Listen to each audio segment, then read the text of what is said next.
"Take the pretty one," her father offered the Duke, but he looked at the rejected sister in the shadows. The Duke was supposed to marry her sister. Instead, he turned his gaze to her, the rejected one standing in the shadows. What did he see in the invisible sister that everyone else missed? Hello, lovely. If you're enjoying this historic romantic tale, I'd be so grateful for a like or a subscribe. It helps me bring you more stories of love, longing, and history. And if you're up for it, tell me in the comments where you're watching from. I read every note, and it always brings a smile to my face. Chapter 1. The Invisible Daughter. The afternoon light slanted through the library windows in pale golden streams, illuminating dancing motes of dust that drifted like tiny spirits through the still air. Lady Eleanor Harrington sat curled in the worn leather chair by the eastern window, her favorite perch in all of Harrington Hall, with John Locke, an essay concerning human understanding, open in her lap. The pages were soft beneath her fingers, edges rounded from years of handling. The leather binding cracked but comfortable in her hands, like an old friend's embrace. She had just reached Locke's assertion that the mind was a blank slate tabula rasa, upon which experience wrote its lessons when the sound of carriage wheels on gravel shattered the library's peaceful silence. She's returned. Lady Sophia has returned. The housemaid's excited cry echoed through the hall's stone corridors, followed by the rapid patter of feet. Eleanor looked up from her book, marking her place with a finger, and listened as the household stirred to life with an energy it rarely possessed these days. Doors opened and closed. Voices rose in cheerful greeting. Even Mrs. Wilkins, their aging housekeeper, could be heard hurrying down the main staircase with uncharacteristic speed. Eleanor remained in her chair, watching the dust motes continue their lazy dance, undisturbed by the commotion beyond the library doors. Her sister had been to the modiste in London, a 2-day journey that had consumed the household's conversation for the past week. New gowns for the season, the finest silks, colors that would complement Sophia's golden hair and rose-petal complexion. Eleanor had heard it all discussed in exhaustive detail, though no one had thought to ask if she might need new gowns as well. Not that it mattered. Eleanor had long ago accepted her role in the family tableau, the shadow to Sophia's light, the footnote to her sister's story. She returned her attention to Locke, but the words blurred before her eyes. Through the library's half-open door, she could hear her sister's voice, bright and musical, like bells chiming. "Oh, Mrs. Wilkins, you should see the emerald silk. The modiste said it would make my eyes look like precious gems, and the cream muslin with the embroidered roses. Father will adore it." "I'm certain. I'm sure you'll be the belle of every ball, my lady," Mrs. Wilkins replied, her voice warm with genuine affection. Eleanor closed her book quietly and rose from her chair, moving to the window that overlooked the hall's front courtyard. Below, servants were unloading trunk after trunk from the carriage, each presumably filled with finery that would make Sophia even more dazzling than nature had already rendered her. Lady Sophia Harrington stood in the center of the activity like a sun around which planets orbited, her golden hair catching the autumn light, her face animated with excitement. She was beautiful. There was no denying it. Society had proclaimed it since her debut 3 years ago, and the proclamation had only grown louder with time. Perfect features, perfect bearing, perfect charm. Eleanor turned away from the window and caught her own reflection in the small mirror that hung beside the bookshelf. Dark hair pulled back simply, gray eyes that were too large for her face, features that were pleasant enough, but utterly unremarkable. She was not ugly, precisely, but she was not Sophia, and in the world they inhabited, that single fact defined everything. The library door burst open, and Sophia swept in, still wearing her traveling cloak, her cheeks flushed from the journey. Eleanor, there you are. I should have known I'd find you buried in books. Her tone was affectionate, without malice, which somehow made it worse. Welcome home, Eleanor said, managing a genuine smile. Whatever complicated feelings she harbored about her sister, she did love her. It was impossible not to love Sophia, who had never been cruel, never been unkind, but who simply existed in a different sphere entirely. You must come see the gowns, Sophia insisted, crossing to take Eleanor's hands. The modiste has outdone herself this time. There's a blue one that I think would suit you wonderfully. I had her make it up in your size. It will need altering, of course. But that was thoughtful, Eleanor interrupted gently, squeezing her sister's hands. Thank you. Sophia's expression flickered with something guilt, perhaps, or pity, but it passed quickly, replaced by her usual bright enthusiasm. Come then, I want your opinion on how I should wear my hair for the season's first balls. Eleanor followed her sister from the library, leaving Locke behind on the chair. The hall's corridors, which had seemed so peaceful moments ago, now thrummed with energy centered entirely on Sophia's return. They passed two maids carrying hat boxes, both of whom curtsied to Sophia and looked straight through Eleanor, as though she were merely part of the wallpaper. She was used to it. The late afternoon found Eleanor in the small parlor adjacent to her father's study, ostensibly reading, but actually seeking the quiet warmth of the fire. The early autumn chill had crept into the hall's bones, and funds for extra coal were scarce, though no one spoke of such things openly. The sound of raised voices filtered through the study door. 6 months, my lord, perhaps less, if your creditors grow impatient. Eleanor recognized Mr. Thornton's voice, the family solicitor, whose visits had become increasingly frequent and increasingly grim over the past year. There must be something, her father replied, his usually authoritative voice tight with desperation. The estate. Surely the estate is mortgaged to the hilt. My lord, you've borrowed against every acre, every asset. Unless you find a substantial infusion of capital, you will lose everything. The title will remain, but the hall, the lands, the income, all of it will be forfeit. A heavy silence followed. Eleanor sat frozen in her chair, the book forgotten in her lap, her heart pounding. Then Sophia must marry well, Lord Harrington said finally, his voice hard with resolve. And quickly, Duke William Beaumont is seeking a wife, they say. He's been in mourning these 8 years, but rumor has it he's finally ready to marry. Sophia could be the answer to everything. His Grace is notoriously particular, Mr. Thornton cautioned. Many have tried to capture his attention. Sophia will succeed where others have failed. She must. Our entire future depends on it. Eleanor's hands trembled slightly as she gripped her book. 6 months, complete ruin, and Sophia, beautiful, charming Sophia, was to be the sacrifice that saved them all. The study door opened abruptly. Eleanor barely had time to look down at her book, feigning absorption as her father strode past the parlor entrance without so much as a glance in her direction. His face was set in hard lines, his mind clearly racing through calculations and schemes. He passed within 3 ft of where she sat and did not see her. Eleanor exhaled slowly, the familiar ache of invisibility settling in her chest like a stone. Evening brought a return to the hall's usual rhythms. Dinner was a quiet affair. The family dining room felt too large for 3 people. The empty chairs a reminder of better times when aunts and uncles and cousins had filled the house with noise and laughter. Lord Harrington was distracted, speaking little, his gaze constantly drifting to Sophia as though seeing her anew, calculating her worth in the marriage market. Sophia chatted about London, the modiste, the ladies she'd encountered shopping. Her voice had that slightly performative quality it always carried at dinner, as though she were practicing for some larger stage.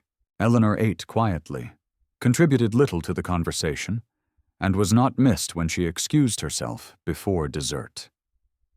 She found her way back to the library, to her chair by the window, now dark with night. Someone had lit a single candle on the side table, probably Mrs. Wilkins, who alone seemed to notice Eleanor's habits and needs. She opened Locke again, but could not focus on the philosophy. Her mind kept returning to the overheard conversation, to her father's desperate words, to the impossible weight now resting on Sophia's slender shoulders. Sophia must marry well. Not Eleanor. Never Eleanor. The thought had never even crossed Lord Harrington's mind that his younger daughter might be of use in solving the family's crisis. She was simply too inconsequential, too easily forgotten. Eleanor had spent 22 years as a shadow in her own home, drifting through rooms without causing a ripple, existing in the margins of her family story. She loved them. She loved her father despite his blindness, loved Sophia despite the complicated tangle of affection and envy that bound them together. But the loneliness of perpetual invisibility had carved a hollow space inside her that no amount of books could fill. The sound of hoofbeats on gravel drew her attention to the window. A messenger on horseback, riding fast despite the darkness.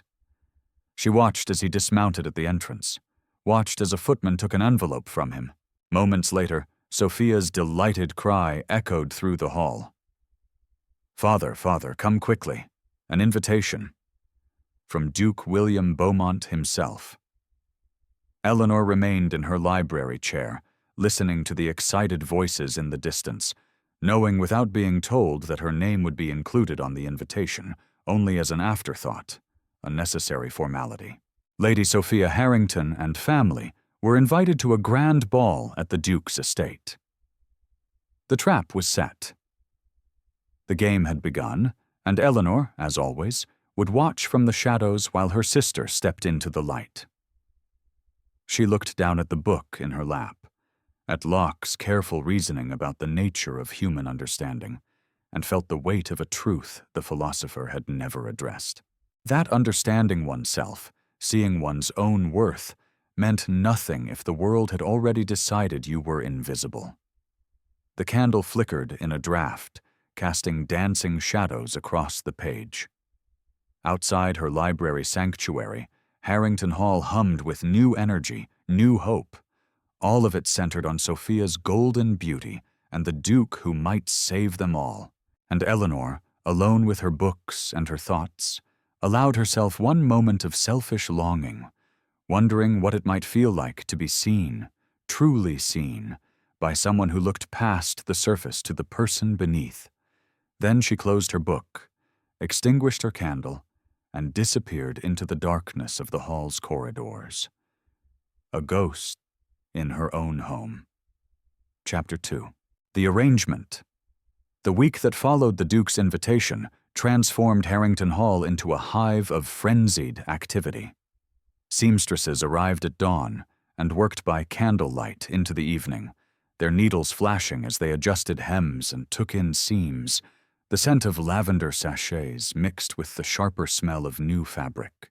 And everywhere Eleanor turned, she encountered bolts of silk, scattered pins, and harried servants rushing from room to room. All of it centered on Sophia. The morning room had been converted into a fitting chamber, where Sophia stood on a raised platform like a statue being sculpted. Turning this way and that, as Madame Laurent, the modiste, fussed over the drape of emerald silk. "The neckline must be perfect, my lady," Madame Laurent muttered through a mouthful of pins. "His Grace will notice every detail."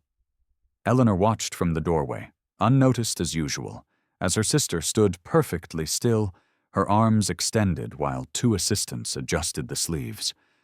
Sophia's face was serene, almost blank, the expression she wore when she retreated into herself, becoming the beautiful object everyone required her to be. Lady Eleanor.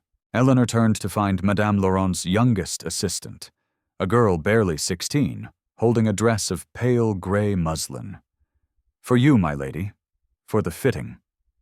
The dress was simple, almost severe in its lack of ornamentation. Eleanor recognized it as the afterthought. It was made up quickly from leftover fabric, designed to ensure she would blend seamlessly into the wallpaper of whatever ballroom she occupied. The fitting took less than 10 minutes. No one fussed over the drape of her hem or worried whether the neckline flattered her complexion. The assistant marked a few adjustments with chalk, nodded, and moved on to more important tasks. Eleanor caught her reflection in the standing mirror as she changed back into her day dress. In the gray gown, she looked like a ghost, pale, insubstantial, easily overlooked, which was, she supposed, exactly the point. Lord Harrington had converted his study into a training ground of sorts. Eleanor passed by one afternoon to find him coaching Sophia on the art of conversation, pacing before her like a general preparing his troops for battle. You must be charming, but not forward, interested but not desperate.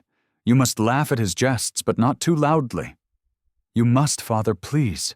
Sophia interrupted, a rare edge to her voice. I understand what is required. Do you? Lord Harrington stopped his pacing, fixing his elder daughter with an intense stare. Do you truly understand what hangs in the balance? You are the solution to all our problems, my dear. The Duke is our salvation. You cannot, you must not fail us. Eleanor, standing unnoticed in the doorway, watched her sister's shoulders tighten, watched the way Sophia's hands clenched in her lap before she forced them to relax, to settle gracefully, perfectly. I will not fail you, Father, Sophia said quietly, her voice stripped of its usual music. Lord Harrington nodded, satisfied, and returned to his pacing, listing all the ways Sophia must present herself to capture a duke's attention. Eleanor slipped away before either of them noticed her presence. The weight of expectations settling over Sophia was almost visible, like dust accumulating on a shelf, layer upon layer until the original surface disappeared beneath it. That night, Eleanor was reading by candlelight in her chamber when a soft knock sounded at her door. Come in, she called, surprised.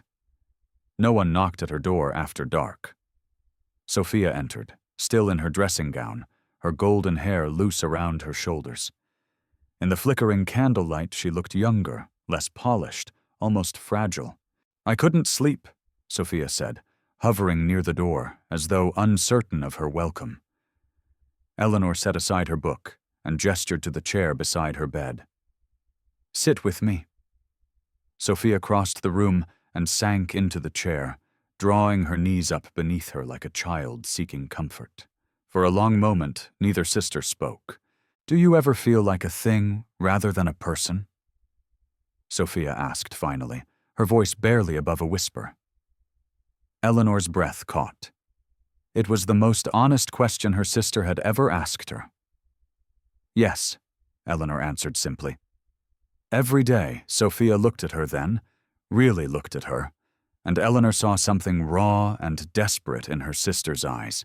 But before Eleanor could reach out, before she could offer comfort or solidarity, Sophia's expression shuddered. The mask slipped back into place. Beautiful, serene, untouchable. I should let you sleep, Sophia said, rising abruptly. The week ahead will be exhausting. She was gone before Eleanor could find words to call her back, leaving only the faint scent of rose water and the echo of a vulnerability too frightening to examine. Eleanor stared at the closed door for a long time before returning to her book, though the words swam meaninglessly before her eyes. The library became Eleanor's refuge from the chaos consuming the hall. While seamstresses sewed and dancing masters taught Sophia the latest steps, Eleanor buried herself in research. She told herself she was simply curious, but truthfully she was starving for any scrap of information about the man who had become the center of their household's desperate hopes, Duke William Beaumont. The name appeared in various books and periodicals scattered throughout her father's collection. She pieced together a portrait from fragments. Born in 1785, inherited the dukedom at 23 when his father died suddenly. By all accounts, a serious young man, scholarly with progressive views that occasionally raised eyebrows among the more conservative members of the peerage. And then the tragedy that had defined him. 8 years ago, the woman he loved, Lady Victoria Langley, had died in a riding accident.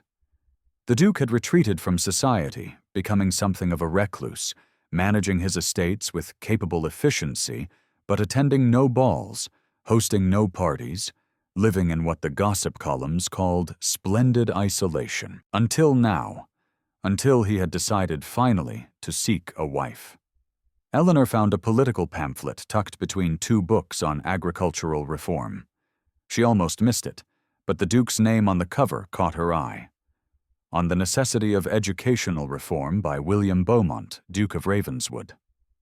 She opened it carefully and began to read. The arguments were cogent, passionate, radical. The Duke advocated for broader access to education, including, and Eleanor's pulse quickened as she read Classical Education for Women. He quoted Mary Wollstonecraft. He argued that denying half the population access to learning was not only unjust, but economically foolish. A mind is not determined by the body that houses it. He wrote, "To assume women incapable of serious thought is to arm our society with willful ignorance." Eleanor read the pamphlet 3 times, committing whole passages to memory. Here was a man who believed women could think, could reason, could contribute to intellectual discourse, a man who saw minds rather than merely faces. She pressed the pamphlet to her chest and allowed herself a dangerous moment of longing. What would it be like to converse with such a man, to discuss philosophy, politics, ideas that mattered, to be seen not as an ornament or a disappointment, but as a thinking person worthy of engagement? The fantasy was foolish. She knew the Duke would see what everyone else saw. Beautiful Sophia, the obvious choice, the perfect Duchess. And Eleanor would remain invisible as always. She returned the pamphlet to its shelf and extinguished her candle, but sleep was long in coming. The day before the ball, Eleanor found her father in the corridor outside his study. She had a question about which wrap would be appropriate for evening, a small thing hardly worth mentioning, but she had no one else to ask. "Father, might I?" "Not now, Eleanor." Lord Harrington waved her off without looking at her, his attention focused on the letter in his hand. Then, as though remembering something, he glanced up. "Actually, yes. Tomorrow evening, I need you to stay out of the way. This is Sophia's night. The Duke must see her clearly, without distraction. I need you to be invisible." The words were spoken casually, without malice or particular emphasis. He had already turned away before they finished leaving his mouth, disappearing into his study and closing the door. Eleanor stood frozen in the corridor, her father's words echoing in her mind. "I need you to be invisible." It was nothing she hadn't heard before in 1,000 small ways. But the casual cruelty of it, the unthinking dismissal cut deeper than it should have. She pressed her palm against the wall to steady herself, willing away the sting of tears. She was already invisible. Had been her entire life. Her father was merely acknowledging what everyone already knew. The evening before the ball, Eleanor helped Sophia prepare for bed, brushing out her sister's golden hair in long, practiced strokes. Sophia sat before her vanity mirror, watching their reflections, one radiant, one ordinary. The contrast between them impossible to ignore. "You're quiet tonight," Sophia observed. "Tired," Eleanor lied. The candlelight caught in Sophia's hair, turning each strand to spun gold. She was breathtaking, Eleanor thought. Any man would be fortunate to win her. The Duke would take one look at this vision of beauty, and the matter would be settled. "Will you help me dress tomorrow?" Sophia asked. "I find I'm rather nervous." "Of course," Eleanor said, managing a smile. "You'll be magnificent. The Duke won't be able to look away." Sophia's reflection smiled, but her eyes remained troubled. "And what if that's all he sees? The surface? What if there's nothing beneath it that interests him? Eleanor paused mid-stroke, surprised by the question. But before she could formulate an answer, Sophia shook her head, banishing the moment of vulnerability. Never mind foolish thoughts before a ball. Help me with these pins. Eleanor helped her sister prepare for bed, sorted her jewelry for the following evening, and wished her pleasant dreams. As she left Sophia's chamber and returned to her own, she carried with her a tangle of emotions too complex to name love and envy, hope and resignation, compassion, and the dull ache of knowing that tomorrow night she would watch from the shadows while her sister stepped into the light that might save them all. In her own chamber, she lay awake long into the night, thinking of a duke who believed women's minds mattered, and wondering if such a man truly existed outside the pages of political pamphlets. Tomorrow she would find out. Tomorrow she would be invisible as requested. And somewhere in the darkest hours before dawn, Eleanor admitted to herself what she had been trying desperately to deny. That, despite everything, despite logic and experience, and 22 years of evidence to the contrary, a small, foolish part of her heart dared to hope. Chapter 3. The Duke's Gaze. The Duke's estate emerged from the twilight like something from a fairy story, all golden windows and elegant proportions, its classical facade illuminated by hundreds of torches that lined the sweeping drive. Eleanor pressed closer to the carriage window, watching the great house grow larger as they approached, her stomach tight with apprehension. Beside her, Sophia sat perfectly still, her hands folded in her lap, her breathing carefully controlled. The emerald silk of her gown shimmered in the dim carriage light, and even in this confined space, she looked like a masterpiece painted by one of the great artists. Lord Harrington, seated across from them, had not stopped talking since they left Harrington Hall. "Remember," Sophia smiled, but not too broadly, "laugh at his conversation. Ask intelligent questions, but do not dominate the discussion." "And Eleanor, I know, Father," Eleanor said quietly. "I'll stay out of the way." He nodded, already dismissing her, his attention returning to Sophia. "This is our moment. Do not waste it." The carriage rolled to a stop. A liveried footman opened the door, and the sounds of the ball flooded in music, laughter, the murmur of society's elite gathering for an evening of careful performance and ruthless judgment. Sophia descended first, her movements graceful, practiced. Lord Harrington followed, then turned to hand Eleanor down as an afterthought. She stepped onto the gravel drive in her pale gray gown and felt herself disappear, becoming merely part of the background against which more important people would shine. The ballroom stole Eleanor's breath despite her determination to remain unmoved. Crystal chandeliers hung from a ceiling painted with elaborate frescoes, their countless candles reflected in gilded mirrors that made the room seem infinite. The orchestra occupied a raised platform at the far end, their music weaving through the conversations of ladies in jewel-toned gowns and gentlemen in impeccable evening dress. The air smelled of hothouse flowers, expensive perfume, and beeswax candles. It was too much, too bright, too loud, too overwhelming. Eleanor felt the urge to flee, warring with curiosity as Lord Harrington guided them through the crowd, accepting greetings from acquaintances, while steering purposefully toward the receiving line.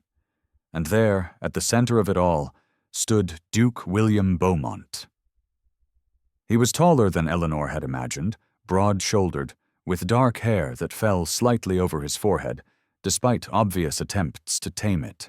Handsome, certainly, but it was not his features that arrested her attention. It was the quality of stillness about him, the sense of a man who had learned to armor himself against the world. Grief had etched faint lines around his eyes and mouth, lending his face a gravity that set him apart from the younger, more carelessly cheerful men surrounding him. He moved through the obligations of hosting with quiet dignity, greeting each guest with courtesy, but without the affected charm of aristocratic performance. There was something almost weary about him, Eleanor thought, as though he were going through expected motions while his thoughts remained elsewhere. "Your Grace," Lord Harrington's voice rose above the general din as he positioned himself before the Duke, Sophia at his side like a prize being presented. "May I have the honor of presenting my daughter, the finest jewel in all of England, Lady Sophia Harrington." Sophia curtsied perfectly, her golden hair catching the candlelight, her smile luminous. Eleanor, standing slightly behind and to the side, watched the Duke's expression carefully. He bowed, said something appropriate, asked Sophia to dance. Society watched approvingly as the Duke led Sophia to the floor for a waltz. Lord Harrington beamed with satisfaction. Eleanor felt her heart sink with the inevitability of it all. Beautiful Sophia and the handsome Duke. The perfect match, the expected outcome. She slipped away while her father's attention was focused on the dancing couple, moving through the crowd with the ease of someone accustomed to being overlooked. The press of bodies made her anxious, the noise overwhelming, and she found herself gravitating toward the quieter edge of the ballroom. A wall of floor-to-ceiling bookcases occupied one end of the room, a curious choice for a ballroom, but Eleanor blessed whoever had designed it. She approached the shelves like a drowning person, reaching for solid ground. The books were real, not merely decorative. She ran her fingers along the spines, finding comfort in their familiar solidity. Philosophy, political theory, poetry, a collection that spoke of genuine intellectual curiosity rather than mere status. Her hands stopped on a slim volume bound in dark blue leather, A Vindication of the Rights of Woman by Mary Wollstonecraft. Eleanor pulled it from the shelf, her heart quickening. She had read it twice, had memorized whole passages, had found in Wollstonecraft's fierce arguments a validation of thoughts she'd barely dared articulate. To find it here in a Duke's ballroom seemed almost miraculous. She opened it carefully, finding the dedication page, then the beginning of the introduction. The words were old friends welcoming her home. Wollstonecraft, a bold choice for a ball. The voice came from directly beside her, low, cultured, tinged with something that might have been amusement. Eleanor's head snapped up, the book nearly slipping from her hands. The Duke stood not 3 feet away, watching her with an expression she couldn't quite decipher. "Your Grace, Eleanor stammered, feeling heat flood her cheeks. "I apologize, I shouldn't have." "Why not?" he interrupted gently. "They're here to be read, not merely displayed." She stared at him, confusion warring with embarrassment. The dance had ended. He should be with Sophia with her father, securing the arrangement everyone expected. Instead, he stood before Eleanor in her invisible gray gown, looking at her as though she were actually worth seeing. "Have you read it?" he asked, nodding toward the book. "Yes," Eleanor managed. "What did you think?" The question was genuine, his attention fully focused on her in a way that made her feel exposed and strangely exhilarated. I think Eleanor paused, gathering her thoughts, feeling herself slip into the familiar comfort of ideas rather than awkward social performance. I think she argues persuasively that denying women education does not protect their virtue, but rather ensures their dependence. That treating women as decorative objects rather than thinking beings diminishes both the women themselves and the society that constrains them. The Duke's expression shifted, something lighting in his eyes that hadn't been there during his dance with Sophia. "You disagree with her critics, then, those who claim she advocates for unwomanly behavior?" "Her critics confuse independence with impropriety," Eleanor said, warming to the subject, forgetting her nervousness. "They cannot imagine a woman who thinks and remains virtuous, as though the two qualities were somehow incompatible.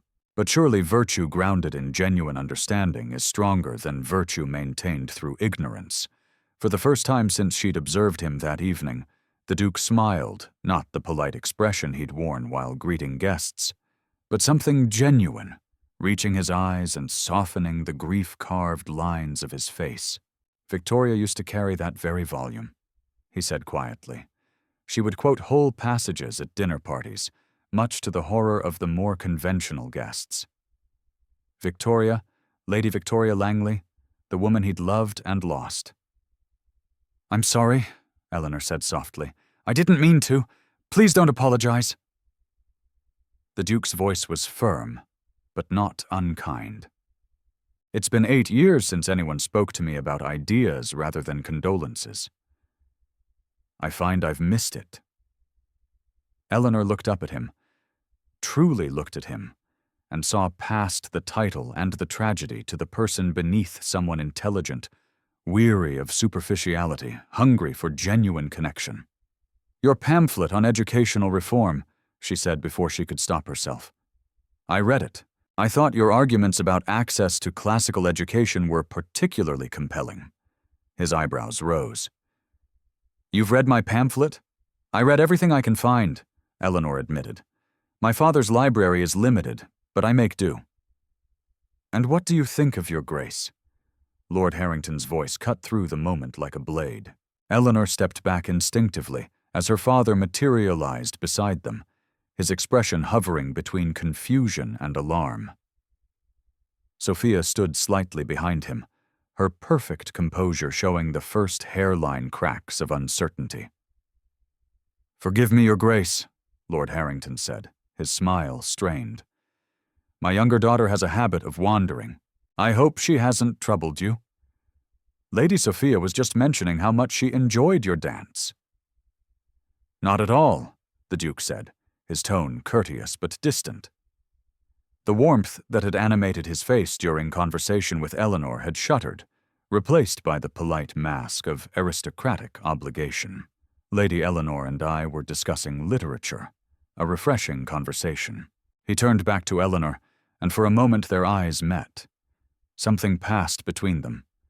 Recognition, perhaps, or possibility, or the beginning of understanding.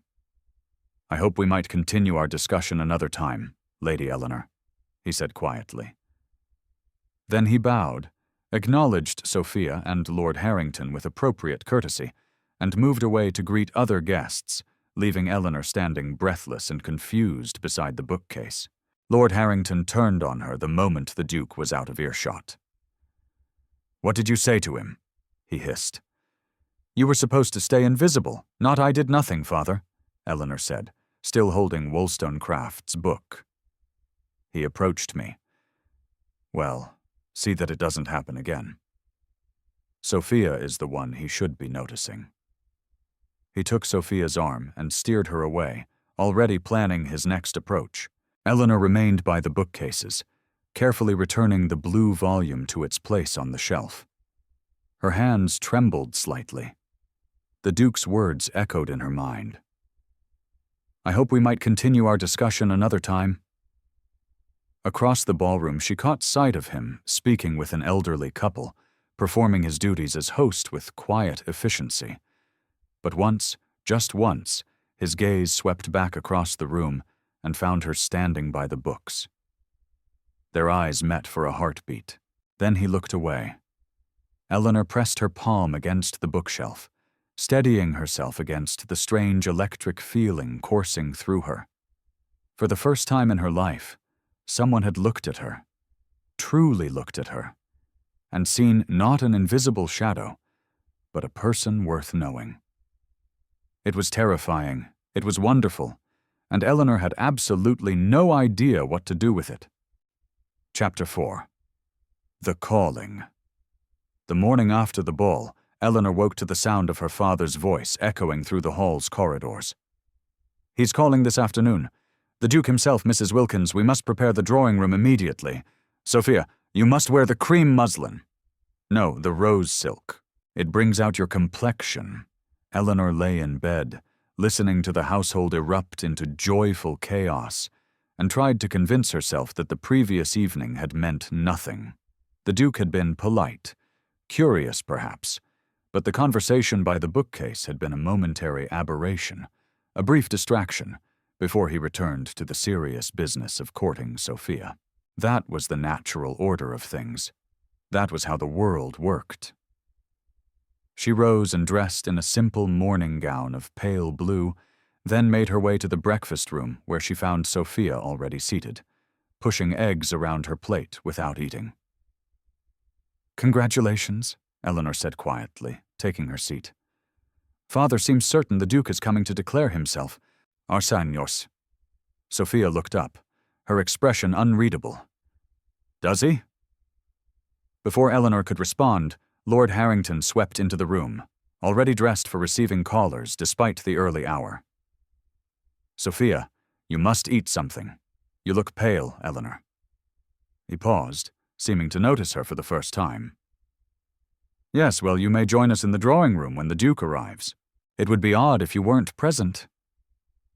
How generous, Eleanor thought, but kept the bitterness from her face.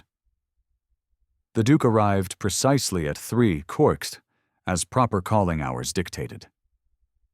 Eleanor sat in the corner of the drawing room, a book open in her lap that she wasn't reading, while Sophia occupied the place of honor on the sofa nearest the fireplace.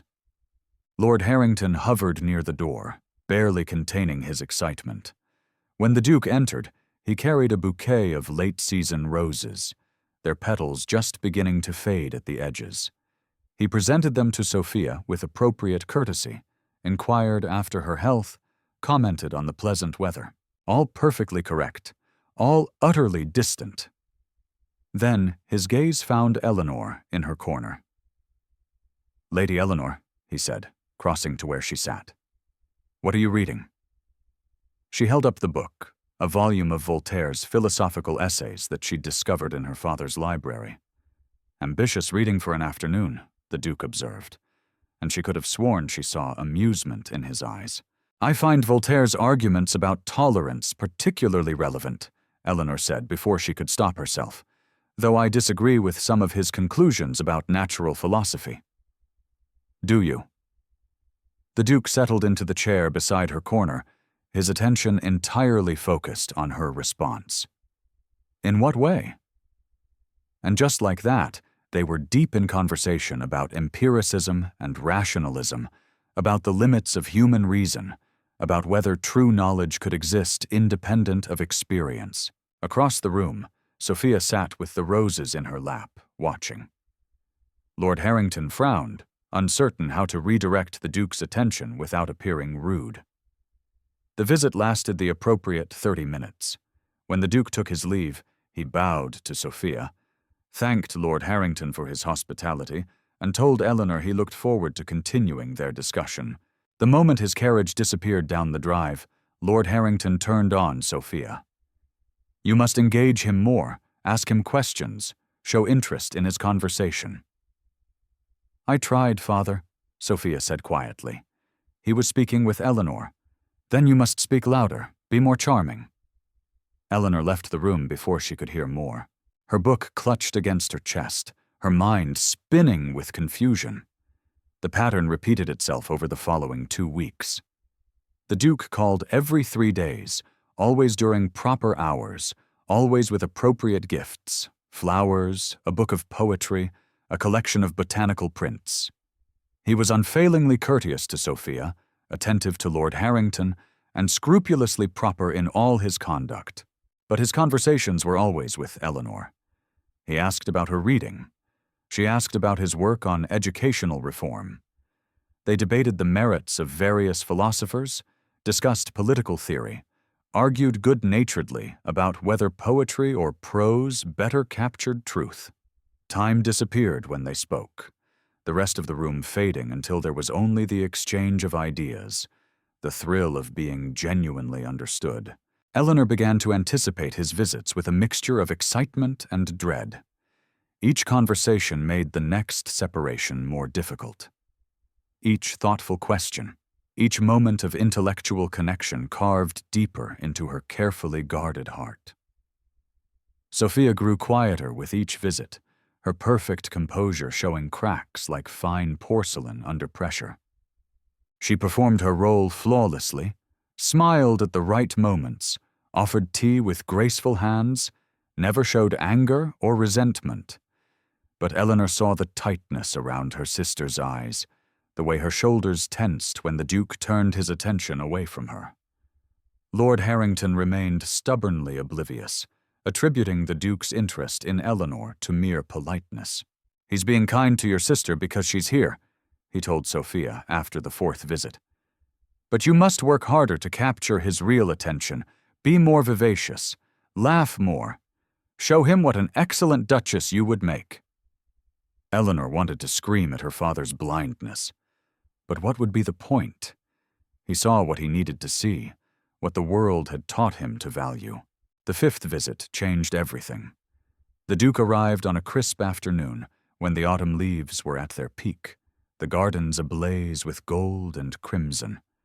After the usual pleasantries in the drawing room, he made an unexpected request. "The day is remarkably fine," he said, addressing Lord Harrington. "Might I impose upon your hospitality and request a walk in your gardens? I've heard they're quite beautiful this time of year." Lord Harrington nearly fell over himself, agreeing. "Of course." "Your Grace, Sophia, accompany the Duke." "I was hoping," the Duke interrupted gently, "that both Lady Sophia and Lady Eleanor might join me. I find the conversation flows more easily with a small group. It was an unusual request, but not improper." Lord Harrington hesitated, then nodded. The 3 of them walked out into the garden, Sophia on the Duke's right arm, Eleanor on his left, though she had not taken his offered arm, keeping a proper distance instead. They had barely reached the rose arbor when a maid appeared, breathless.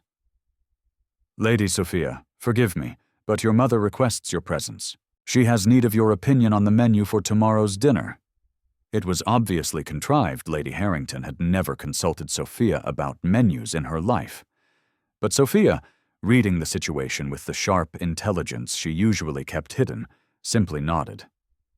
"Of course, Your Grace, Lady Eleanor. Please excuse me." She swept away, leaving Eleanor alone with the Duke among the fading roses. Panic fluttered in Eleanor's chest.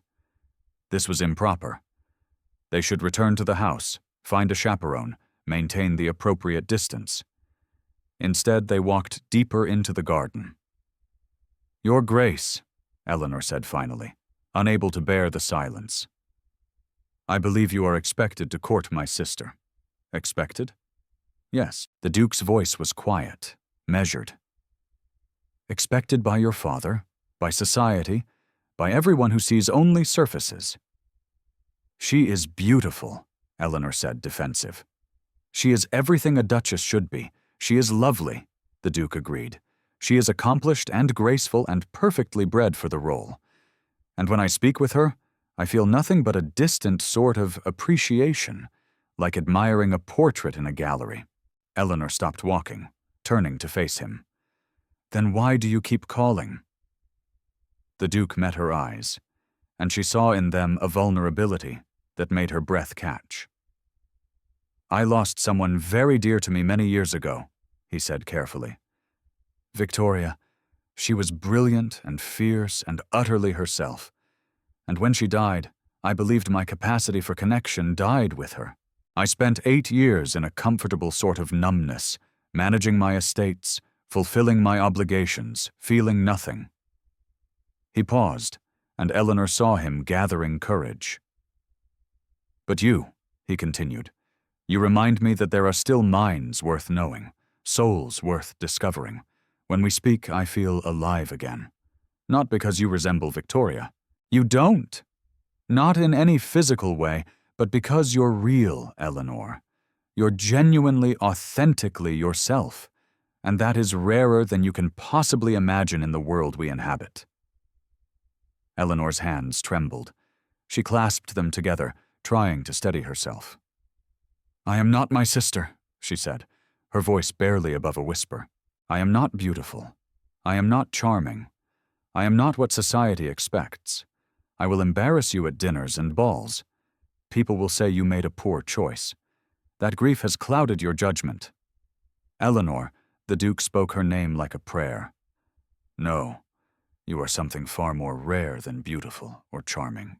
You are real, and I find I would rather spend my life in honest conversation with someone real than in elegant silence with someone perfect.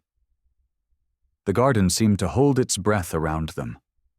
Fallen leaves crunched softly beneath their feet. The scent of late roses hung in the cooling air. "I don't know what to do with this," Eleanor admitted, tears threatening. "I don't know how to want something this much without being terrified of losing it." "Then be terrified," the Duke said gently. "Be uncertain. Be yourself. That's all I ask." The sound of footsteps on gravel interrupted them. Lord Harrington probably come to ensure propriety, or to redirect the Duke's attention back to Sophia. The Duke stepped back, restoring proper distance. "I should return you to the house." They walked in silence, but everything had changed. Eleanor felt it in the way the air moved around them, in the careful space the Duke maintained between them that somehow felt more intimate than touching. That night, Eleanor stood at her bedroom window, watching the Duke's carriage disappear down the darkened drive. The lamp in his carriage cast a warm glow that faded into the darkness, and she pressed her palm against the cold glass. For 22 years, she had been invisible. For 22 years, she had told herself that invisibility was safety, that not being seen meant not being hurt. But now someone saw her, really saw her, and the terror of being seen warred with a desperate, dangerous hope. What if? The question hung in the darkness like a prayer. What if someone could love me not despite who I am, but because of it? Eleanor rested her forehead against the window and let herself imagine a future she had never dared to dream. Chapter 5. Truths and Fractures. 3 weeks after the ball, Eleanor woke to whispers. She had come downstairs early, seeking the quiet of the morning before the household fully stirred. When voices drifted from the servants' hall, the door left slightly ajar. Imagine the Duke preferring the plain one.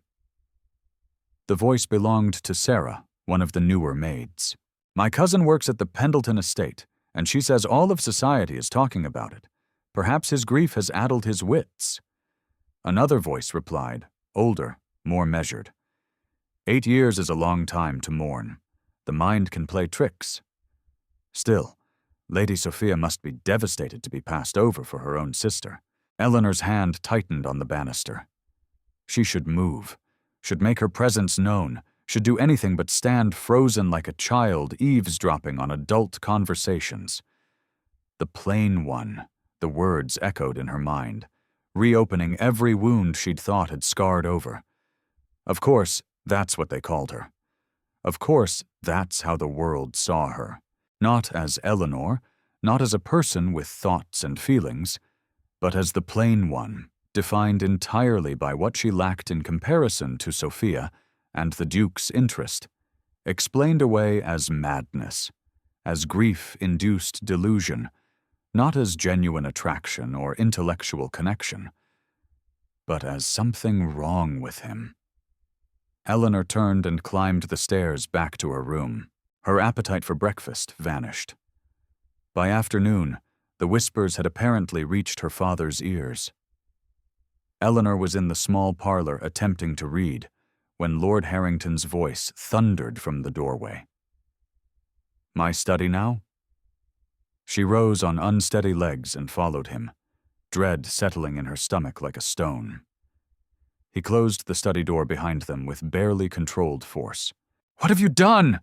His face was flushed, his hands trembling with anger or panic or both. 3 weeks, Eleanor. 3 weeks of the Duke calling, and only now do I understand what's been happening under my own roof. Father, you have been sabotaging your sister's future. He paced before his desk like a caged animal, deliberately engaging him in conversation, displaying your learning like some kind of blue stocking, distracting him from the purpose of his visits. The purpose of his visits? Eleanor's voice rose despite her intention to remain calm. He calls because he wishes to. He speaks with me because he chooses to. I have done nothing but answer his questions honestly. Honestly? Lord Harrington spat the word. You will cease these intellectual displays immediately, When the Duke calls, you will remain silent. You will let Sophia shine as she should. You will remember your place in this family." Something inside Eleanor cracked. 22 years of being overlooked, of being invisible, of never being quite enough. It all came pouring out. My place. She faced her father squarely, tears threatening, but her voice steady. "And what is my place, Father? To sit quietly in corners, to make myself smaller so Sophia can appear larger. I have done nothing but be myself. Perhaps that is the problem. I have never been enough for this family." Lord Harrington stared at her as though seeing a stranger. "You are being hysterical." "I am being honest," Eleanor interrupted. "For the first time in my life, someone sees me.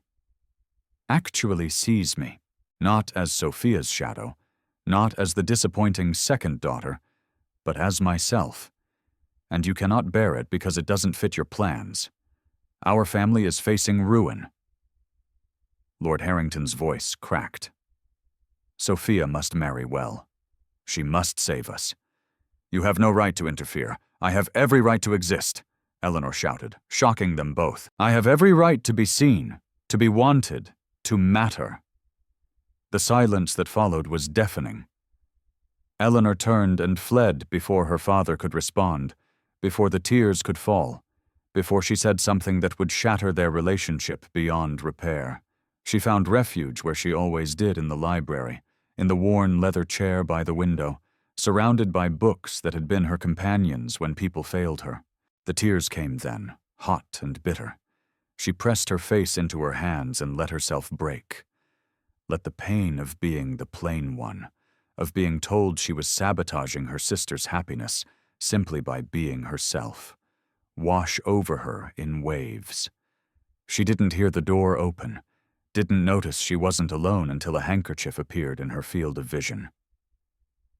"Here," Sophia said softly. Eleanor looked up, startled, to find her sister settling into the chair beside her. Sophia's perfect composure showed cracks. Her eyes were red-rimmed, her hands twisting in her lap. "I heard Father shouting." Sophia said half the house heard him. "I'm sorry," Eleanor managed, wiping her eyes. "I never meant to. Don't." Sophia's voice was firm. "Don't apologize, not for this." They sat in silence for a long moment, the afternoon light slanting through the dusty windows, illuminating the space between them. "I have been jealous of you, Eleanor," Sophia said finally, her voice barely above a whisper. Eleanor stared at her sister. "Of me? You who have everything," Sophia laughed, but it was a broken sound. "Everything. I have been a thing, Eleanor.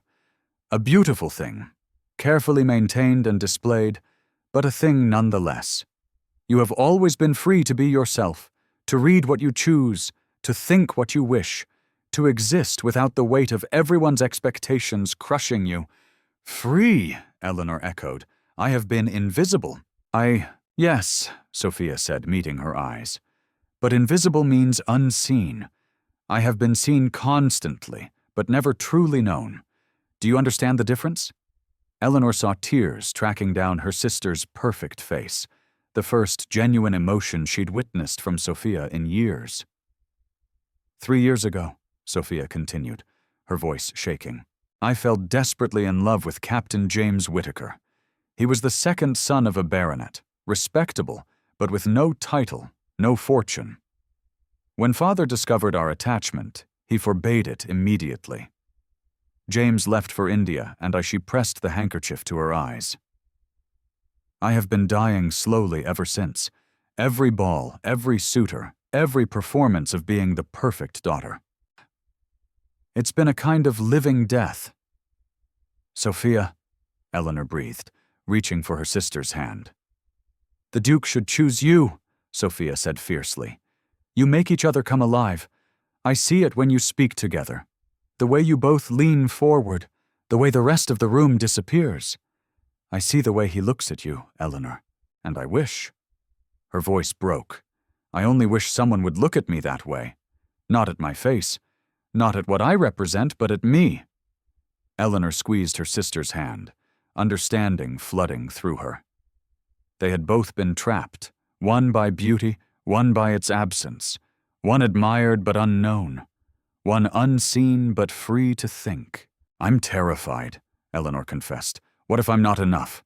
What if this is a fantasy that will shatter the moment he truly knows me? Sophia turned to face her fully, gripping both of Eleanor's hands.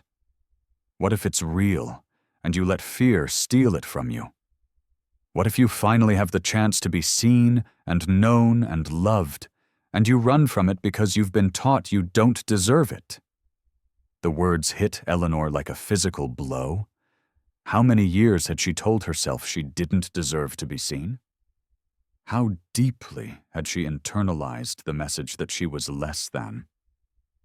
Received a letter last week, Sophia said, her voice softening. From James. He's returning to England in 2 months. He never married. He says he never stopped loving me. Eleanor's breath caught. What will you do? I don't know yet, Sophia admitted. Father will be furious. But watching you with the Duke, watching you find the courage to be yourself despite everything, it's made me wonder if perhaps I deserve that too. The sisters embraced then, clinging to each other, finding in shared pain and shared hope a connection that had eluded them their entire lives. Sophia's tears soaked into Eleanor's shoulder, and Eleanor's into Sophia's. And for the first time, they were not the beautiful one and the plain one, not rivals for attention or favor, but simply two women trying to find their way in a world that wanted to define them. When they finally pulled apart, Sophia wiped her eyes and managed a watery smile. What will you do? She asked. Eleanor thought of the Duke, of their conversations, of the way he looked at her as though she mattered. She thought of her father's anger, society's judgment, all the voices telling her she wasn't enough. And she made her decision. I will not hide any more, she said, her voice steady despite her fear. And I will be honest with him about everything. The Duke deserves to know the truth about our family's financial situation, about Father's desperation, about all of it. If his interest in me is real, it should survive honesty. Sophia nodded. And if Father tries to stop you, then I will finally stop being invisible by choice, Eleanor said. I have spent 22 years making myself small to fit into spaces that were never meant for me. No more. They sat together as the afternoon light faded. Two sisters who had finally seen each other clearly, finding strength in solidarity. Outside the library, the household continued its anxious preparations. Lord Harrington, no doubt plotting how to salvage Sophia's prospects. But in the quiet sanctuary of books and dusty light, Eleanor and Sophia made their own plans. Plans that had nothing to do with what society expected and everything to do with what they deserved. For the first time in her life, Eleanor felt the weight of invisibility lifting. It was terrifying. It was exhilarating. And she was finally ready. Chapter 6. The Offering and the Debt. The invitation arrived on thick cream paper sealed with the Duke's crest in burgundy wax. Lord Harrington read it 3 times before his hands stopped trembling. The Duke of Ravenswood requests the pleasure of the Harrington family's company for tea at Ravenswood Hall. This is it, he said, his voice tight with barely suppressed hope. A formal invitation to his estate. He means to make an offer. Eleanor, standing by the window with a book she wasn't reading, felt her stomach clench. She had resolved to tell the Duke the truth about their family's circumstances, but the weight of that decision pressed on her chest like a physical thing. Sophia, seated at her embroidery, met Eleanor's eyes across the room. In that glance passed understanding, encouragement, and something that looked like pride. We must make an excellent impression, Lord Harrington continued, already planning. Sophia, the lavender silk. Eleanor, he paused. seeming to truly look at her for the first time in days. "Wear something appropriate." Eleanor nodded, her throat too tight for words. Ravenswood Hall in daylight was even more magnificent than it had been on the night of the ball. The autumn sun gilded the classical facade, and the formal gardens stretched in geometric perfection toward distant woods ablaze with color. They were received in a drawing room that spoke of wealth deployed with taste rather than ostentation. Wedgwood blue walls, furniture upholstered in cream damask, paintings that were genuine masterpieces rather than mere decoration. A tea service of delicate porcelain waited on a low table, and through the tall windows, the gardens beckoned. The Duke greeted them with his characteristic quiet courtesy, but his eyes found Eleanor immediately and held there a moment longer than propriety strictly allowed. "Thank you for accepting my invitation," he said, gesturing for them to be seated. "I hope the journey wasn't too taxing." Lord Harrington launched into effusive gratitude, his nervousness making him verbose.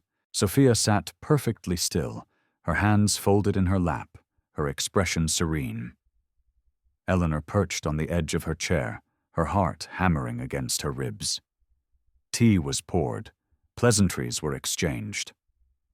The Duke asked after their comfort, commented on the unusually fine weather, mentioned an upcoming exhibition at the Royal Academy. All perfectly normal, all utterly surreal. Then the Duke set down his cup and turned to Lord Harrington. "Sir, I wonder if I might request a private word with Lady Eleanor. There is a matter I wish to discuss with her." The silence that followed was deafening.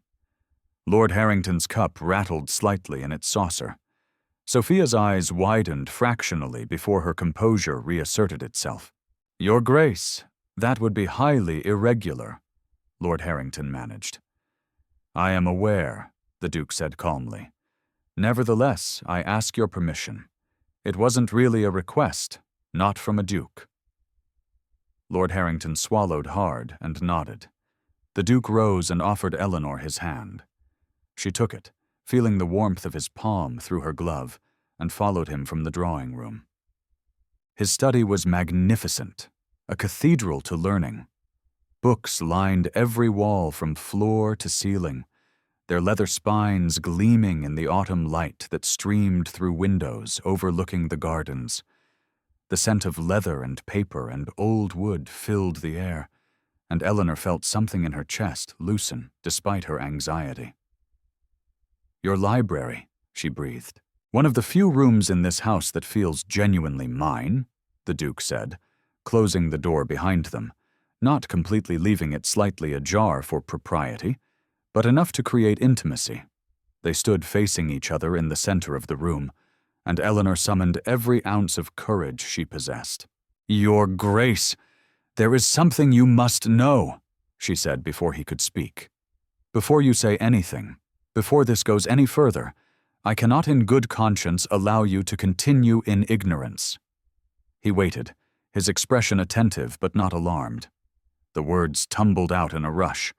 "My father is facing financial ruin, complete ruin.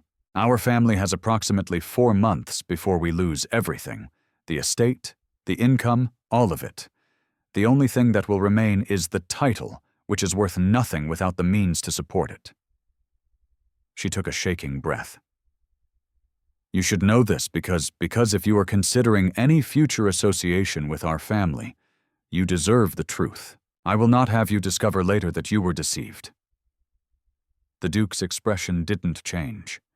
He simply watched her with those dark, assessing eyes. "I know," he said quietly. Eleanor's world tilted. "You know, I make it my business to know the circumstances of anyone I might ally myself with," the Duke said, taking a step closer. "I learned of your family's situation before I ever attended that ball." "Then why?" Eleanor couldn't finish the question. Her mind spun with implications. The Duke moved closer still, near enough that she could see the fine lines around his eyes, the slight imperfection where an old scar marked his left eyebrow. Because financial circumstances have nothing to do with the worth of a person's mind, heart, or soul, he said, his voice low and intense. I did not come to that ball seeking a transaction, Lady Eleanor. I came because I have been alone for 8 years, and I was weary of loneliness.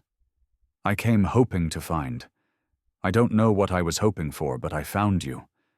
Eleanor's hands trembled. She clasped them together to still them. But I will not court you under false pretenses, the Duke continued. I want to help your family, not as payment for your hand, not as leverage or obligation, but because it is within my power to do so, and because your father's desperation has trapped both his daughters in cages they didn't build. I cannot let you solve our problems, Eleanor said, her voice breaking. It wouldn't be right. It would mean I came to you because of money, because of necessity. Then don't let me, the Duke interrupted gently. Let me solve them for Sophia's sake, for your mother's sake, for the servants who would lose their positions. What happens between us should be separate from financial obligation. I want your choice to be free, Eleanor, genuinely free. No one had ever offered her freedom before. The concept was so foreign that she couldn't quite grasp it.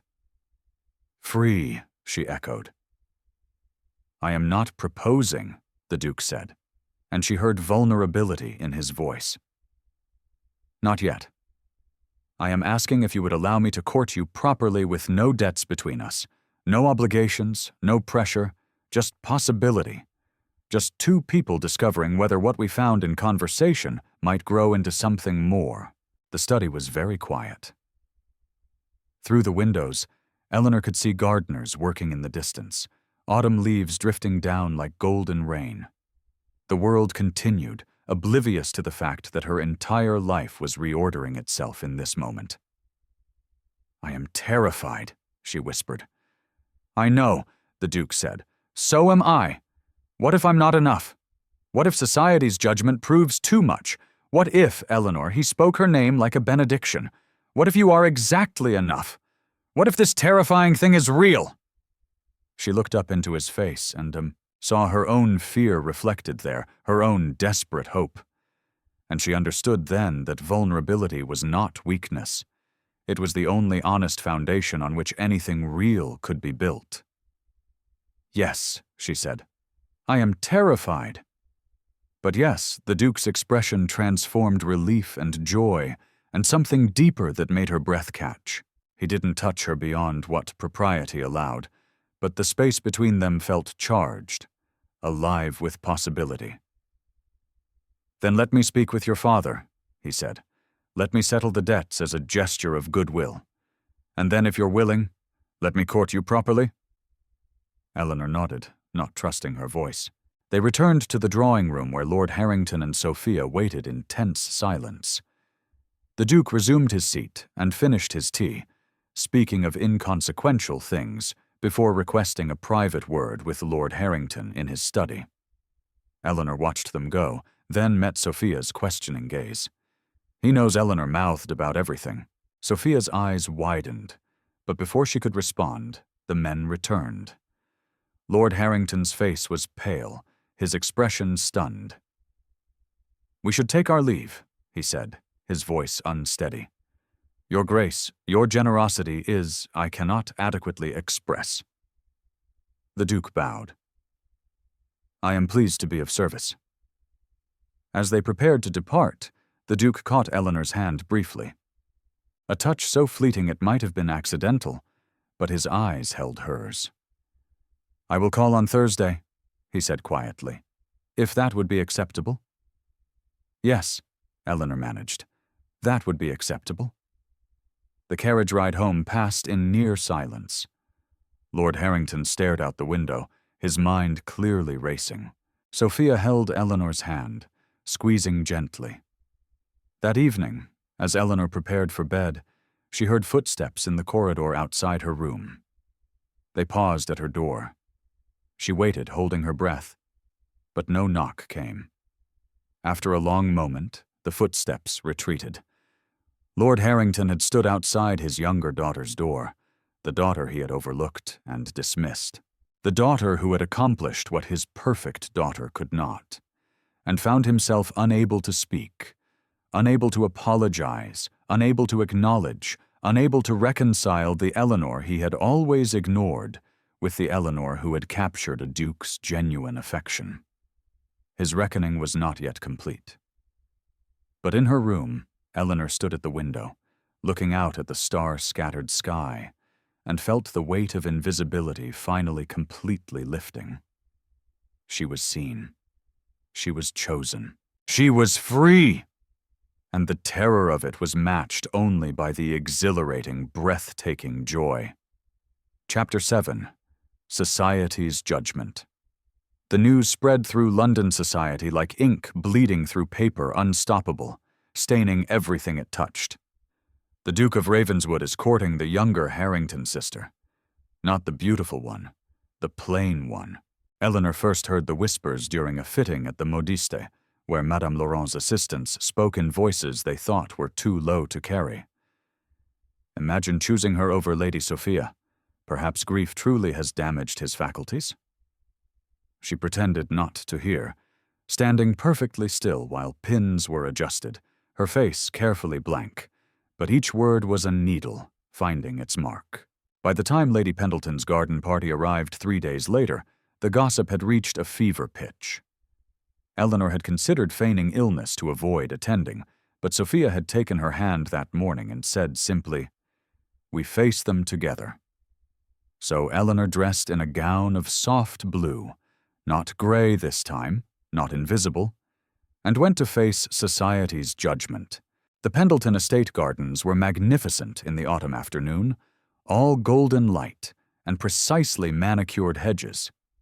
Ladies in their finest gowns clustered like exotic birds beneath silk canopies, while gentlemen stood in groups discussing politics and horses. Servants circulated with champagne and delicate pastries. It should have been beautiful. Instead, it felt like stepping into an arena. The whispers started the moment Eleanor and Sophia descended from their carriage. Not even whispers, really. Conversations held at volumes clearly meant to be overheard. The plain sister has snared him somehow. A woman in peacock blue said to her companion, her voice carrying across the lawn.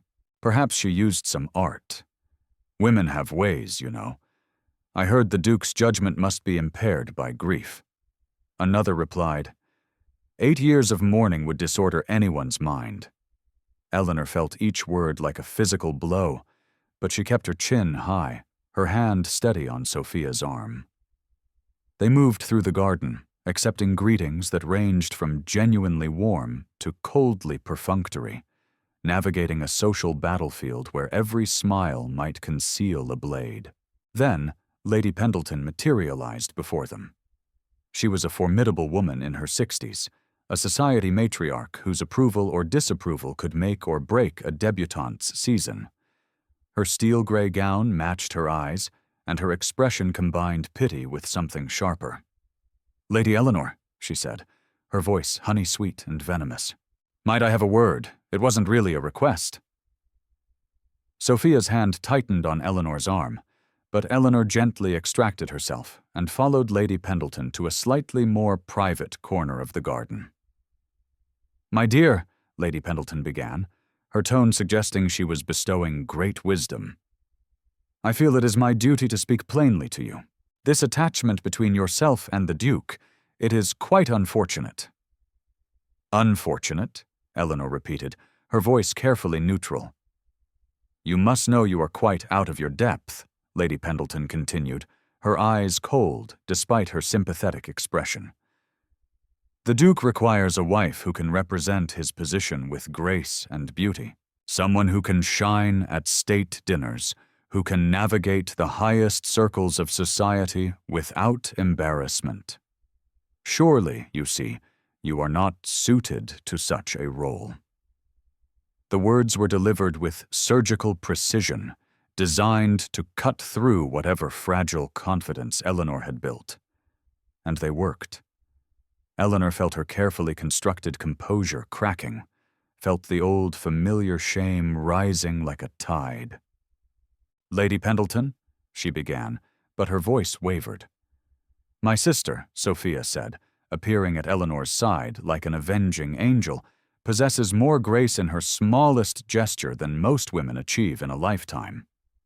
The Duke's judgment is impeccable. It is society's that I question. The pronouncement rang across the garden. Conversation stuttered to a halt. Heads turned. Lady Pendleton's expression froze in shock. Lady Sophia, surely you cannot. I can and I do, Sophia said, her voice carrying the authority of someone who had spent her life as society's darling and no longer cared to maintain that position. My sister has been overlooked her entire life by people too shallow to see past surfaces. If the Duke is wise enough to recognize her worth, then he is a better judge of character than anyone present. She turned to Eleanor, whose eyes were swimming with tears. Come, the air here has grown stale. They walked away together, leaving Lady Pendleton speechless and society buzzing with this new development. But Eleanor made it only to the edge of the garden, to a secluded path lined with late blooming roses. Before she broke, I cannot do this, she gasped, pressing her hands to her face. Sophia, they are right. I am not beautiful enough, not polished enough. I will embarrass him. I will be a liability. He should choose someone else. Eleanor, the Duke's voice cut through her spiral. She looked up to find him standing a few feet away, his expression concerned, intense. Sophia, reading the situation with her usual acuity, melted away down the path, leaving them alone in the sheltering shade of the rose arbor. What has happened? The Duke asked, closing the distance between them. They are saying terrible things, Eleanor said, her voice breaking. That you are mad, that I have trapped you somehow, that I am completely unsuited to be your wife. Look at me, Eleanor. It was the first time he had used her given name. The intimacy of it made her breath catch. She met his eyes, dark, steady, certain. I have spent 8 years in a tomb of grief, he said, his voice low and fierce, surrounded by society's most beautiful women, feeling nothing but a distant sort of numbness. You brought me back to life. Do you think I care what Lady Pendleton thinks? But I care, Eleanor cried.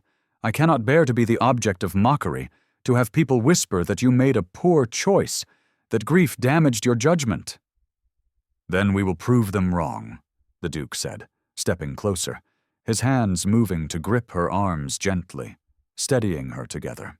But I need to know, Eleanor, are you rejecting me because of your own doubts or because of their judgment? The question cut to the heart of everything.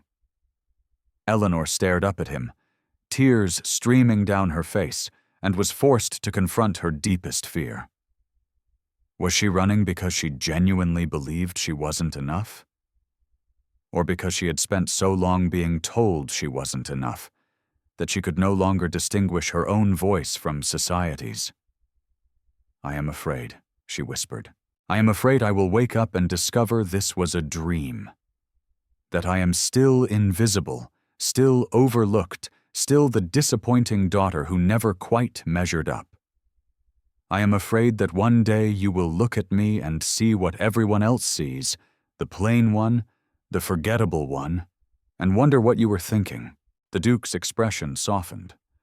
One hand moved from her arm to cup her face, his thumb brushing away tears. You have never been invisible to me, he said. From the moment I saw you at that ball, reading Wollstonecraft, genuinely absorbed in ideas rather than performing for an audience, I saw you. I see you still. I see a woman of remarkable intelligence, fierce honesty, and a depth of character that makes every other woman I've met seem like shadows on a wall. They will never accept me, Eleanor said, but her voice was weakening. Some will, the Duke countered. Some already do, and those who don't, their opinions matter less to me than one honest conversation with you. He paused, his eyes searching hers. I do not want to be invisible anymore. I want to be seen by you, even if society disapproves. Then stand with me, the Duke said. Let them whisper. Let them judge. We will build something real, something that doesn't require their approval to exist. But I need you to choose this, Eleanor, not out of duty or desperation, but because you want it." Eleanor looked up at this man who saw her, truly saw her, who had offered her freedom and then stood firm when she was most afraid. She thought of 22 years of invisibility, of making herself small, of accepting that she was less than, and she chose differently. "I do not want to be invisible anymore," she said, her voice growing stronger. "I want to be seen by you, by myself. Even if society disapproves, even if they whisper, even if they never accept me, I want to try. I want this." The Duke smiled, that genuine smile that transformed his grief-marked face into something beautiful. "Then let us return to the party," he said, offering his arm. Together, Eleanor took his arm, feeling the solid warmth of him beside her, and they walked back down the rose-lined path toward the garden party and its judging eyes. The whispers rose like a wave when they appeared Eleanor's hand on the Duke's arm, his posture protective, both their expressions resolute. Lady Pendleton's face went through several fascinating transformations. Other guests stared openly, but Sophia was there smiling with fierce pride. And a few faces, the Duchess of Somerset, old Lord Hartfield, Lady Sarah Whitmore, showed not judgment, but approval. Eleanor held her head high and did not let go of the Duke's arm. That evening, as Eleanor prepared for bed, a soft knock sounded at her door. "Come in," she called, expecting Sophia. Instead, Lord Harrington entered, looking older and more uncertain than she had ever seen him. "Father?" Eleanor said, surprised. He stood in the doorway, struggling visibly with words that clearly didn't come easily. "I have failed you as a father," he said finally, his voice rough. "I saw only what society valued and missed what truly mattered. For 22 years, I looked past you, dismissed you, treated you as though you were somehow less than your sister. I cannot undo those years. I cannot give you back what I took through my blindness." Eleanor's throat tightened. "But I see you now," Lord Harrington continued. "And I am proud of your courage, proud of the woman you have become despite my failures. You have more strength than I ever recognized. It wasn't a complete redemption. Years of hurt couldn't be erased with one conversation. But it was a beginning, an acknowledgement, an apology, a tentative step toward something better." "Thank you, Father," Eleanor said softly. He nodded, unable to say more, and withdrew. Eleanor stood alone in her room, looking at her reflection in the mirror, the same face she had always had, unremarkable, ordinary, not the face society celebrated, but seen, chosen, valued. She smiled at her reflection, and finally, for the first time in her life, liked what she saw. Chapter 8. The Gala and the Declaration. 4 weeks had passed since the garden party, and Eleanor had spent them learning what it meant to be courted properly. There had been walks in the park, with Sophia accompanying as chaperone, where she and the Duke discussed everything from political philosophy to their favorite novels. Dinners at both estates where conversation flowed easily, despite Lord Harrington's lingering nervousness. Afternoons in the Duke's magnificent library, where he had given her free rein to explore his collection, and they had debated the merits of various authors until the light faded. She had grown more confident with each passing day, more certain that this was real, that she was genuinely wanted. But tonight was the ultimate test. The Duke's gala was the event of the season. Every person of consequence in London society would be there, watching, judging, waiting to see what the Duke would do. Eleanor stood before her mirror as Sophia fastened the last button on her gown, deep sapphire silk that they had chosen together, elegant and understated, honoring Eleanor's own style rather than trying to compete with conventional beauty. "You look magnificent," Sophia said, stepping back to admire her work. Not because of the gown, though it's lovely. Because you look like yourself. Confident, ready. Eleanor met her sister's eyes in the mirror. I'm terrified. Ahem. Good, Sophia said, smiling. That means it matters. A knock at the door interrupted them. Lord Harrington's voice, tentative. The carriage is ready when you are. In the month since his halting apology, her father had been carefully, awkwardly trying to repair what he had broken. He asked about her reading now. He looked at her when he spoke. It wasn't enough to erase 22 years, but it was something. We're coming, Father, Eleanor called. Sophia squeezed her hand. Tonight you step fully into the light, no more shadows. Eleanor took a deep breath and nodded. Ravenswood Hall blazed with light, every window golden, the drive lined with torches that turned the approaching carriages into a procession of fire. The sound of music and laughter drifted across the grounds, and Eleanor felt her heart hammering against her ribs. The weight of hundreds of eyes found her the moment she entered the ballroom. She had expected it, had prepared for it, but the reality still stole her breath. Society's elite turned to observe the Harrington family's entrance, conversations pausing mid-sentence, fans stilling mid-flutter. The whispers began immediately. Not cruel now, but curious, speculative. The Duke's choice, the plain sister, the one who somehow captured him. Then the Duke was there, crossing the ballroom with purpose, his eyes finding Eleanor immediately as though everyone else had ceased to exist. Lady Eleanor, he said, bowing formally. Lady Sophia, Lord Harrington, welcome. His greeting was proper, appropriate, but his gaze held Eleanor's a moment longer than strictly necessary, and she saw in his eyes everything he couldn't say in public. You're here? You came? You're magnificent. The evening progressed in a blur of introductions and conversations. Eleanor navigated the social waters with growing confidence, no longer trying to disappear into corners. Some guests remained cool, disapproving. Others were curious, asking thoughtful questions, genuinely interested in this woman who had captured the Duke's heart. A few were openly supportive.